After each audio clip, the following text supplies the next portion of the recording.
Praise the Lord. Ahanba maktada yengbiriba amasung tabiriba nungsijaraba ichilinausing icheichal marupsing ojasing ima pabungsing mayam pumnamakpu dayanan laishramna thamoidagi nungsiba amasung ikai khumnaba utjari loinana yengbiriba tabiriba adomna leiba mafam adomna chatkadaba mafam pumnamakta Kanbiba Mapu Jesu Emmanuel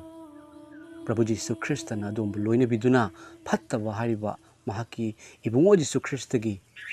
asauba hariba phattabagi pangalado adu tanthok pibo isano adomdagi aduga adomda mapal naidaba ingthaba harauba sargagi oiba blessings na adomda iyombibo isano amen. Mayam ngasi ingonda fauzirakpa Jesu Christa na fawonbirakpa karigumba kharadang ay mayamda phongdoksage amasung tahanjage. Mayam aina mamangdasu apaw amada haijakhibani madudi aigi manglanda aina Prabhu Jesu Christa gi isai sakpa matamda sargadut singna atiyada paiduna lairamba swargadut singna loina makhada kumtharaktuna Prabhu Jesu Christa bu thagachabagi isai ado takhiba hariba isai ado ay mayamda sakjarake amasung isai sida phumliba nungshiba holy bible gi nungshiba do aikoi khangminase mayam ai phongdoksarake Prabhu Jesu Christa na hariba matang ase mayamda phongdu haibagi apamba se mayam engonda fawon birakle chilnaw sing ichei chalima pabung sing hawziki oiriba matam ase awabana nongmagi henjelai mikap miraw kholna nongmagi henjelai haiba matam sida aikoi Kanbibagi Mapugi manakta Kanbiba Mapugi wahida aikoi pukning thaminasi maramdi haiba Kanbiba Mapu se Mahakna aikoi se anabadagi Kanbiba khakta nate chaklambadagi kanbigadoba khakta nate khudong thibadagi phattaba thawai changbadagi Kanbiba khakta nate shiba haiba se asidagi su Kanbiba ngami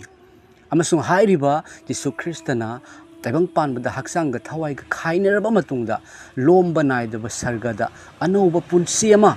anauba hakchang ama oihenbiduna aikhoibu thambigani mahakki bible na haibiri mafamduda mittagi pi taba leiroi chak lame haiba leiroi khatna chainaba leiroi hairiba mafamdo aduga mahakna aikhoibu pubigani hairiba Kanbiba Mapugi wahaise mayam aikoi taminase khangminase mayam Ishorgi nungsibase aikoi laushin minasi haiduna phongdoksage aduga nasigi wapaw si karigumba adom thajaba Prabhu Jesu Christa bu tasengna thamoina thawaina thajaba misak oibiba taragadi adom share tawbiramo adom gisu chawraba thawgalama oigani adom share tawbiramo khangdriba misingna Jesu Christa gi nungsiba karino khangdriba misingna amasung diabol hariba shaitan hariba athembagi pangal phattabagi thawai mahakna Thajabiyu mekhoi gi nungda mekhoi gi brain da Mahakna sizinaduna Jesu Christa gi wahai bu yamna lanna khalali Jesu Christa bu yamna lanna khalali maramdi karigumba Mahakna Jesu Christa kanano khangkhiba taragadi mahak hingba phangkhrani mahak pap tawraroi mahak amambagi pangaldagi ningtamanbirani haibase phattabagi mapuna khangbagi maramna Jesu gi wahai tahaningde adubu adom share tawbiu Jesu Christa gi wahai mahakti jat pijat khaidokpa lakpanate mahakna shikhibado miyoiba pumnamak ki damaktani amasung mahakna hingatpado miyoiba pumnamak mabu thajaba singi aran khubam gi damakta sarga gi damaktani amasung mahakna hingatlaba matungda chatlu taibang panbagi mafam pumnamakta chatuna aphaba wapaw sandu hairibani taibang panbagi mafam pumnamakta kuna kachin da sandu maramdi aphaba wapaw aina engondagi lai aina nekhoigi damak shikhre nekhoina sigadaba aina shikhre aduga hingatkhre aibu thajaba singna lomba naidaba sargada ingthana leiragani taibang panbada setna khaina khiba sing ima ipa ichilinaw unararoi haibagi langtaknabado punamak mangkhragani aina nekhoi punamak puthajaba punamakpu sargada unahanbiduna heaven da aina thambigani haibase maikhoina su khangba orisano mayam ahanbada ise sakjarake ai sei tamjaba nachade mayam instrument amata yaudana sakjarake mayam hairiba isei sida phumliba nungsibase adom tabiu aduga hairiba isei ase mayam aina Prabhu Jesu Christa kanano haiba khangjadringai gi mamangda matamda Jesu Christa da Christian singda sauringai gi matamda su hairiba isei se aina tajaki amasung yamna ishorna su nungsiba pamjaba isei ni aduga Holy Bible gi achumbana thanba isei ni mayam ai sakjarake aigi punsi asida Jesu amuk ukhini hairiba isei se mayam ai sakjarake aigi punsi asida Jesu amuk ukhini mana amuk lakpada mabu unani soidana aigi punsi asina masak yamna fajana nungsi minok nok tuna masak yamna fajana nungsi minok nok tuna aibu lauba lakani pap ki sangsar asida aigi punsi asida Jesu amuk ukhini mana amuk lakpada mabu unani soidana aigi punsi asina aigi thawai asina magi wasing taraga aigi thawai asina magi wasing taraga thawai asi harawi mana aigi thawai ni aigi punsi asida Jesu amuk ukhini mana amuk lakpada mabu unani soidana aigi punsi asina mana lakpa matamda aina mabu ukhini mana lakpa matamda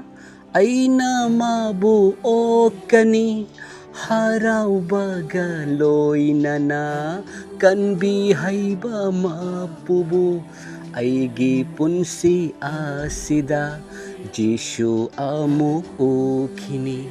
mana amuk lakpada mabu unani soidana aigi punsi asina Prabhu Jesu nungsiu mana haiba sing ilu Prabhu Jesu nungsiu mana haiba sing ilu mana nangbu pubini ningthiraba sargada aigi punsi asida Jesu amuk ukhini mana amuk lakpada mabu unani soidana aigi punsi asina Amen. Tawikraba singbu ishorna sokpi voisanu Jesu Christa na lakpiraba matungda adombu sargada pubi voisanu adom Thajabiyu Thagachari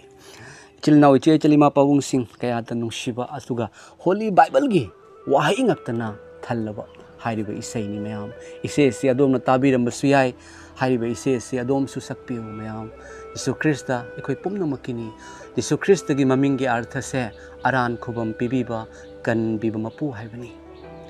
mahak nahakke damakta suni nahakke damakta su mahakna shiki haiduna mi pumnamakki damakta mahakna awaba khangke haiduna Holy Bible na takpi mayam Thagachari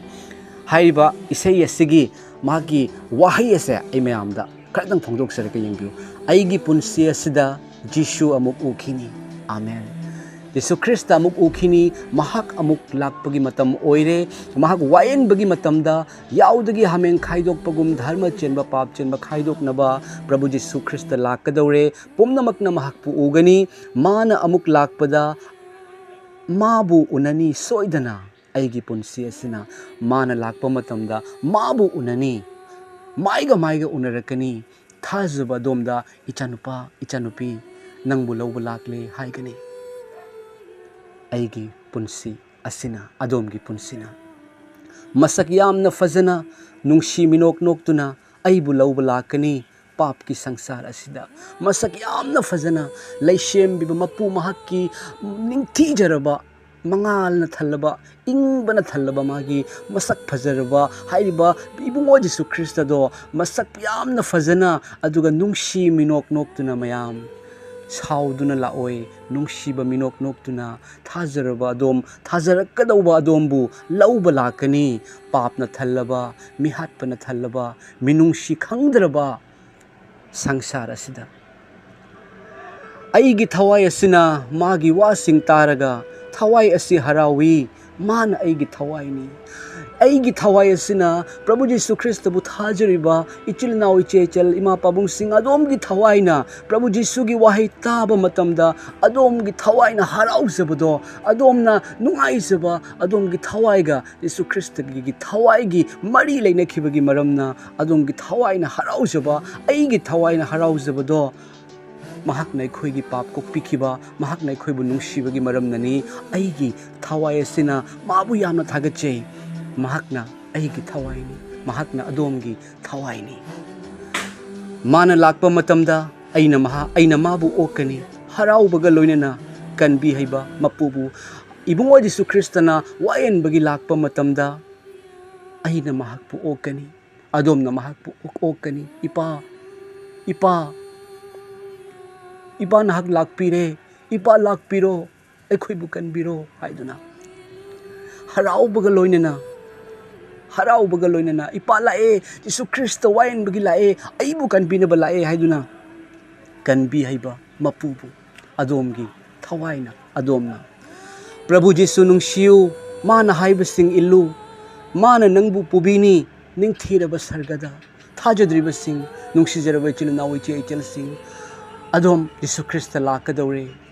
adom pukning hongbiu adom thajabiyu karisu tawgadawa natte adom na tawkiba iraldo khangduna ningsingjaduna ipa aigi iral kokpiu ai nahakpu thajei ai busu kanbiu haiduna ta haibiu adom khangbibra adom migini haiduna leibiganu adom Bible da pa duna yengbiu Jesu Christa gi nakan anida oida amasung yetta mapunchi chupa pap ta tawraklaba mi ani cross ta thangatki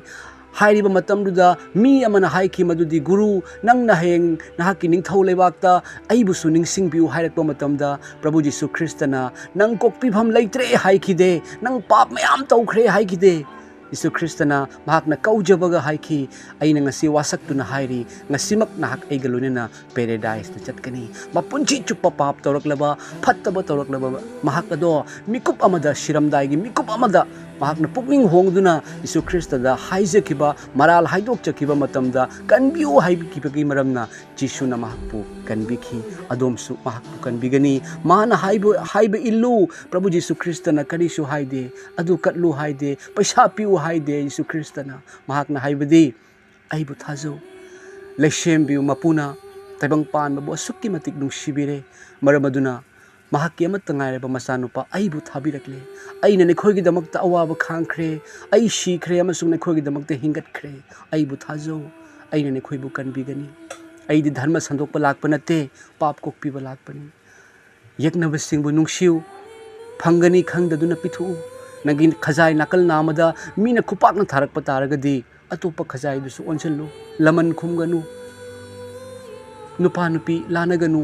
oktabagi thabak tawganu namana pana haiba illu yumlon na babuna samakum na nungsiu aigi yathang illu hairiba Prabhu Jesu Christa na nangbu supubigani ningthiraba sargada ningthiraba lomnaidaba aikhogi asengba yum ishorgi mafamda pubigani amen hallelujah thagachari ichil nauche chilima pabung sing Prabhu Jesu Christa na ingonda fahon birakpadagi na fungdok sabani ay di kana sunachade yam soli yam nasu pangi yam nasu leijade mayam adubu ipana ingonda lehen biriba ipana ingonda pibiriba sinabiriba phamse asidi ina khunbana haiba ngamde ina khunbada leite masak phajabada leite lairik haibada su leite adubu Jesu Christa magi machada lei Mahakna nungsibiba aigi iral kokpikhibagi maramna aina mahakpu kaujakibagi maramna ipa aibu hatokpiganu ipa aibu nungsibiu हाइजबगी मरमना महाकना एबु नुंसिबिबगी मरमना फोंदोकसरिबनी अइंगोंदा मियेंग थंबिगनो अइना अदोमबु याम नुंसि मरमदि जीसुना अदोमबु नुंसि महाक्ति अइगी मागी हाइना खाइदोकपा लाकपा नते मरम अदुना मतम लैरिङैदा अदोम जीसुबु थिबिहौ थाजहौ यीशु ख्रिस्टना हाय मी अनि लबुकता लैगनी मी अमबु सर्गदा पुबिगनी अमबु थलमगनी अदोमगी दमकता अदोमगी थवाइगी दमकता खनबियु जीसुना अदोमगी दमक हौजिकसु वाखल तौदुना Larry अदोम थाजबियु थागतचरी ईश्वरना पुनमकपु सोक्पिबो ओइसनु